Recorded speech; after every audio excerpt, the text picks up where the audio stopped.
grind hard to get ahead. You're trying to go backwards. Feelings from the past, pray the Lord block it all out. I was in love with you. What's up? What's up? It's your boy. Came to tell this YouTube shit. Hey man, say man, we are lit the motherfucking team, man. Turn up. Remember that motherfucking YouTube, man. YouTube shit.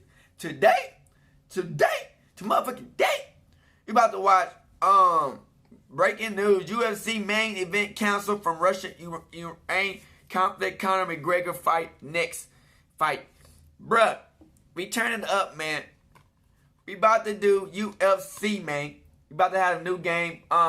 It's replacing Ghost of Tsushima. You dig? So we finna start playing UFC 4, updating everything, man. We been got it, but we finna play it now. This whole look litty as hell, you dig? It's a lot of people literally writing on this bit. I ain't finna read all this bullshit. But let you know, we finna watch this shit. And me and some of my people on the streams be watching this. We be talking that UFC talk shit. So you dig? We about to turn up in this bitch. And hopefully out here Russia and Ukraine is, you know what I'm saying, doing what they doing. And hopefully get shit back together, man. Let's go. What's up, everyone, and welcome back to the channel. Today we've got Islam Makhachev clamoring to get back in the octagon. A lot of it, I don't know Cejudo offering his services to Jorge Masvidal, news of the Hamza Burns fight, and much more. Don't miss a second of this video. We have an Amazon code hidden somewhere the dude over the whole motherfucking organization. Let's get into it. Booked. Gilbert Burns versus Hamza Chimaev at UFC 273. It looks like the visa came through in the clutch, and all systems are a go, as UFC President Dana White has finally confirmed that Gilbert Burns will take on surging welterweight Hamza Chimaev at UFC 273 this coming April. According to news outlets in Brazil, the UFC had originally wanted this fight to take place in February, but visa issues concerning Chimaev had to be sorted out first, and it will now take place in April. Gilbert Burns is currently ranked number 2 in the welterweight division, while Hamzat is number 11. Rankings aside though, this fight has a lot of momentum going into it, as Hamzat has all the hype surrounding him. He's currently 4-0 in the UFC, 10-0 in his career, and has finished all of his fights inside of 2 rounds. Burns, meanwhile, is a former title challenger who lost to Kamaru Usman back in February 2020. But he's still an incredible talent and won his last bout against Stephen Wonderboy Thompson last July by a unanimous decision. The event, which is scheduled to take place in Jacksonville, Florida in April, will also feature 2 titles on the line. The featherweight title fight between Alexander Volkanovski and Chan Sung Jung, and the bantamweight title unification fight between Aljamain Sterling and Peter Yan. What do you think about this Burns versus Hamzat fight? And who you got in this one? Jake Paul and Bellator are reportedly in preliminary talks, according to Scott Coker. With the way Jake Paul has been making waves in boxing, you'd think he'd be able to make a splash in MMA if he ever decides to move over to cage fighting. The YouTuber turned boxer has been riling up industry executives with not just how big his promotional vehicle has become, but the money it generates, given his level of talent. Paul is not a former Olympic boxer or a Golden Glove winner, or someone with vast experience. He's gone from fighting fellow YouTubers, selling online beef, to boxing athletes not known for fighting, to knocking out 2 MMA champions back to back. With each one, he's only ratcheted up the talk about how he's ready to take over more combat sports, and has specifically targeted MMA fighters to create the type of hype that would be a promoter's wet dream. But that's always begged the question of whether he would want to fight MMA. Jake Paul has stated yes to this question, and Bellator president Scott Coker has also stated previously that he'd be interested in signing Jake to his promotion. Now, it seems like talks are starting to take place for this to actually happen, according to Coker himself, who said this over the weekend to reporters. If Jake Paul is serious and wants to do it, we're here. We're already talking about a million bags. Talking about, he was with Showtime Boxing, and he did the fight with Cejudo. So, there's dialogue, but I think that he wants to do his 10 boxing fights and then, come over to MMA. How about that? With Bellator and Jake Paul opening discussions about the possibility for him to fight in the cage, the clock has been set on when Jake Paul would finally do so. Of course, it could be quite a while, perhaps 2 to 3 years, before we even see Jake Paul in MMA, if we're to believe that he does want to fight 10 boxing bouts prior to his move. This would also give him time to round out his game, since we know he has the power in his hands and his boxing is only getting better. He's just now starting to throw in the kicks, judging by videos online of him doing so. He's also a former high school wrestler, but would need to polish that game up before he enters the cage. Still, what do you think about the potential for Jake Paul to fight in Bellator? Do you think we'll see him fight MMA in 3 years? Would it be sooner? Let us know in the comments. Yeah, it turns out, bro. But again, when we're talking about Conor McGregor, it's a different animal. This is Conor the most popular McGregor now. fighter that the sport's ever put together. Is it a possibility that he gets a title shot? Who's not in the top 10 at lightweight, Conor? I don't think he is. We saw what happened when Ronda Rousey came back in that so bitch. he's just on the she was never brink the of being in the same. top 10. She came back in. Like I said, Conor is a guy that draws big business. Bro, Is it a possibility that he gets thrust right into a title shot? I'm saying? She killed it when she lost her the first time going crazy. Who does what? She took that first L. The title has a lot of say in who fights him. Don't forget to take a second to hit that like button and subscribe to the channel to stay up to date on all of the latest fight news. Henry Cejudo offered to train Jorge Masvidal for the Colby Covington fight. We're only days away from Colby Covington and Jorge Masvidal squaring off in the octagon. The whole narrative around this fight is about how these two were once good friends who have turned into enemies, with a lot of smack talk in the media and a ton of bad blood between the two. While many are focusing on the storyline going into this fight, others are taking note of what each brings to the table in terms of their fight game and acumen. Masvidal is a highly experienced fighter who has been in every level of the game, from the streets to the bright lights of Madison Square Garden. He's a nasty stand-up artist with some of the best boxing in the fight game and his well-timed kicks that could wear out any fighter. Meanwhile, Colby is a wrestler first and is able to sustain a level of intensity that few could match in the octagon. One man who sees Masvidal having a hard time in this fight is the former champ himself, Henry Cejudo. Triple C knows a thing or two about wrestling, and in his eyes, he feels it's more of a matchup that will favor Colby. Case in point, this is what he said in a recent episode of the Triple C and Schmo show on YouTube. Stylistically, Schmo, that fight kind of scares me for George. I'm going for George. And if he has the right game plan, he'll find the right engineers and the right tricks and traits. I had even asked a buddy of mine to be like, hey man, if George needs help, man, I can. We trying to get some bets out here, man. I know that he cannot create positions with Colby. I'm trying to get the 100 racks, man. He creates wrestling positions with 100 Colby, racks, the more he's going to be in Colby's games. Ever since he stepped away from the cage, Cejudo has been coaching other elite fighters, including UFC flyweight champion Davison Figueiredo, former light heavyweight champion John Jones, the featherweight title challenger Korean Zombie, and others. But Masvidal has confirmed that he's been working with world-class wrestler Bo Nickel at American Top Team for this matchup. Okay.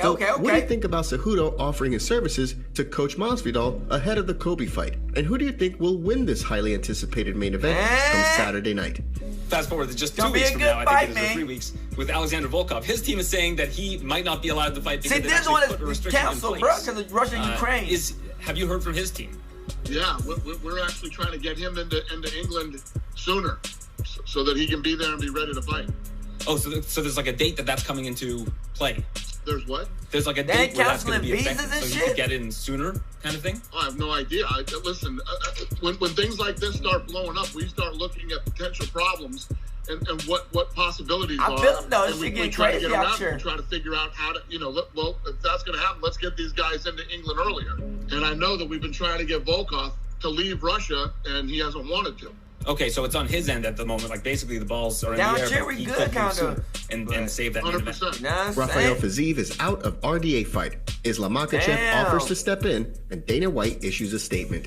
COVID-19 didn't care how big of a fight the Battle of the Rafas was going to be for us fans, and took it away from us. The highly anticipated fight between up-and-coming lightweight contender Rafael Fiziev and former champion Rafael Dos Anjos was scheduled to take place at UFC 272 this weekend on March 5th. Now, Fiziev has had to pull out of the fight due to testing positive for COVID-19 just days before the bout. Fiziev was ranked number 11 in the lightweight ranking, while Dos Anjos is number 6, and would have been an incredible clash. UFC President Dana White, in a recent interview with TMZ, says that no matter what, they're working on making sure that Dos Anjos remains on the card. This is what he said in that interview. No, we're working on getting him a new opponent. We'll keep that fight. And, damn, so we'll give him something. One man who is raising his hands to step in for Fiziev is Islam Makhachev, fresh off his recent beatdown of Bobby Green just this past Saturday. Makhachev, who is now the #1 contender for the lightweight title, tweeted this in reference to this Saturday's fight. 170? Let's do it. We have unfinished business, RDA. And Dos Anjos responded to Makhachev pretty quickly, saying this: 170 pounds, I'm in. Let's go. Don't run. These two men have been paired against each other twice, and both times it fell through. They were supposed to meet the first time at UFC 254, but Dos Anjos had to pull out of that fight for testing positive for COVID-19. Then it was rescheduled to take place a month later, in November 2020. Makhachev had to withdraw due to a staph infection. The fact that this fight would take place in 170 pounds is great for Makhachev, as he would not be risking his #1 contender spot for the lightweight belt. And perhaps he's been indulging in some celebratory tiramisu with Khabib after the Bobby Green fight. So there's always that. But what do you think about the possibility of having Makhachev replace Fiziev for the RDA fight? And who do you think would win this fight at 170 pounds if it does take place? I know they body be sore as hell. Return makers, they stopped it. Oh damn, they get a lot of these things get canceled, bro. If you're still watching this video, here's an Amazon gift card code. First one to redeem wins. Stay tuned for more. Sean Strickland praises Paige VanZant while smack-talking her husband. Gegard Mousasi is a killer, and that's no joke. He successfully defended his Bellator middleweight title last weekend against Austin Vanderford at Bellator 275 in impressive fashion, winning by TKO in the first round against the previously undefeated American. While Mousasi cemented his claim as one of the best fighters on the planet, there was another man, Sean Strickland of the UFC, who used this as an opportunity to praise Vanderford's wife, former UFC strawweight Paige VanZant. Why? Well, because in the days that followed Vanderford's loss, Paige went out and got a tattoo of her husband's initials and posted it on social media.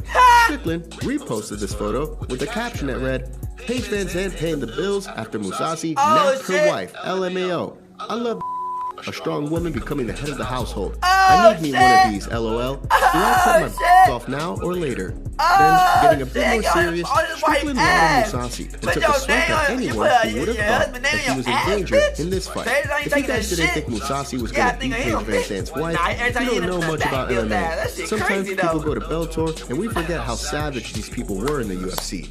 Mousasi was a top contender in the UFC before he left the organization in 2017 and has dominated Bellator ever since, save for one fight against Rafael Lovato Jr. He's now in his second stint as Bellator middleweight champion. What are your thoughts on Strickland's comments here? Today's video was jam-packed with some juicy stories from the fight world. What are your thoughts about what's going on in MMA? Don't forget to smash the like button and subscribe to the channel to see more videos just like this. See you next time. Nigga, you don't talk about that nigga, man. That nigga bite ass cheeks. Hey, that's issue right there. But then you don't post your ass cheeks with nigga initials on. You know, you just set up to get talked about. Ah, shit, bitch. That shit is crazy, bro. Think of a funny ass joke, bitch. I'll beat your ass so bad, bitch. Make that tattoo ass cheek come out, bitch. Change the initials to my initials, bitch. Ugly. Hey, man, so some of the events are getting canceled. I think the one me and my boy been talking about might be keep on going, but Russia-Ukrain, things are getting kind of worse, you dig? So, shit, we never know how this world going on in this bitch. So, shit, we just got to be prayed up and keep on pushing, man. Stop it with God, man. So, we just got to pray to God and, you know what I'm saying, keep on doing our thing, man, because, you know what I'm saying, times are getting rough and tough on this bit, man. Yeah. We just pray that we can keep on going through these things, man. But yeah, I hope y'all had a litty ass day and get ready for strength. And yeah, straight hood, not saw shit. Deuces. Hey, Dad, you know, dog, when we link up, dog, this shit be legendary. Even though this is instrumental, you the engineer on it, so Kodak everywhere.